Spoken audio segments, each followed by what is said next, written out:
नाज़रीन, हम सबको एक बार फिर अल्लाह का लाख लाख शुक्र अदा करना चाहिए कि अल्लाह ने एक बार फिर पाकिस्तान को बहुत बड़ा मकाम, बहुत बड़ा रुतबा और बहुत बड़ा एज़ाज़ दिया है। और वो एज़ाज़ ये है कि वर्ल्ड इकनॉमिक फोरम ने पाकिस्तान को चैम्पियन ऑफ नेचर करार दे दिया, यानी कि सबसे ज़्यादा माहौल का ख्याल रखने वाला मुल्क, एक ऐसा मुल्क जिसने सबसे ज़्यादा दरख्त लगाए, एक ऐसा मुल्क जिसने सबसे ज़्यादा आलूदगी को ख़त्म करने के लिए अपना किरदार अदा किया। और इसमें कोई शक भी नहीं है कि पाकिस्तानी हुकूमत ने, ख़ुसूसन वज़ीर आज़म इमरान खान ने जब हुकूमत संभाली तो उन्होंने सबसे पहले मुल्क भर में दरख्त लगाने के हवाले से जोर दिया। और उन्होंने कहा कि जिस तरह पूरी दुनिया में आलूदगी फैल रही है, आबादी फैल रही है, जिस तरह पूरी दुनिया की माहौलियाती तब्दीलियों की वजह से पाकिस्तान को नुकसान उठाना पड़ रहा है, तो इन सब चीज़ों से, इन सब नुकसानों से, इन सब खसारों से बचने के लिए हमें ज़्यादा से ज़्यादा दरख्त लगाने होंगे। क्योंकि दरख्त ही एक ऐसी चीज़ है, अल्लाह की एक ऐसी नेमत है कि जो सूरज की अल्ट्रा वायलेट शुआओं को, जो कि इंसानी सेहत के लिए बड़ी नुकसानदेह हैं, उनको डायरेक्ट ज़मीन पर आने से रोकते हैं। और न सिर्फ रोकते हैं बल्कि आलूदगी को भी ख़त्म करने में दरख्त बड़ा अहम किरदार अदा करते हैं। और पाकिस्तान ने पूरी दुनिया को हैरान कर दिया कि 2 साल के अंदर पाकिस्तान ने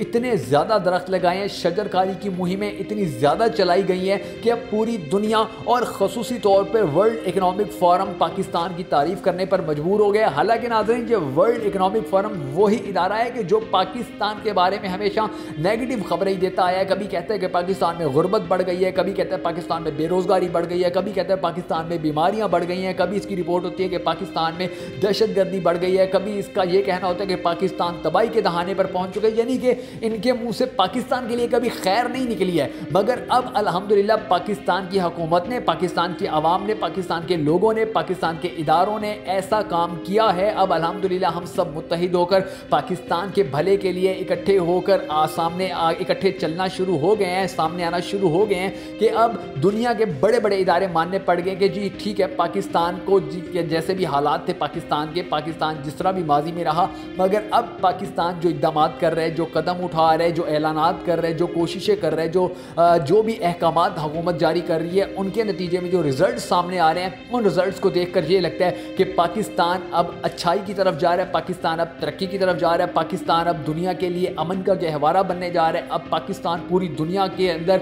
एक रोल मॉडल बनने जा रहा है कि जिस तरह पूरी दुनिया ने वादा किया था कि हम ज़्यादा से ज़्यादा दरख्त लगाएंगे, मगर उस वादे के अंदर पाकिस्तान सबसे आगे निकला। तो अब पूरी दुनिया यही देख रही है कि जिस तरह पाकिस्तान ने प्लान्स बनाए, नक्शे बनाए और अपनी मुहिम को जारी रखा था, अब इसी तरह बाकी ममालिक भी पाकिस्तान से गाइडलाइन ले रहे हैं, रहनुमाई ले रहे हैं कि आपने इतने कम वक्त में इतने ज़्यादा दरख्त लगाकर किस तरह वर्ल्ड रिकॉर्ड बनाया था। अब इसी तरह जिस तरह पाकिस्तान ने अपने मुल्क में दरख्त लगाए, दूसरे ममालिक में भी ज़्यादा से ज़्यादा दरख्त लगवाने के लिए पाकिस्तान काम कर रहा है। और शायद यही वजह है कि पाकिस्तान के बारे में हमेशा नेगेटिव खबरें देने वाले वर्ल्ड इकनॉमिक फोरम ने पाकिस्तान के बारे में शायद पहली बार इतनी बड़ी और मुस्बत खबर दी है। और इसके बाद अब उम्मीद ये की जा रही है कि आने वाले वक्त में मज़ीद भी पाकिस्तान ज़्यादा से ज़्यादा दरख्त लगाएगा और दुनिया भर के लिए जो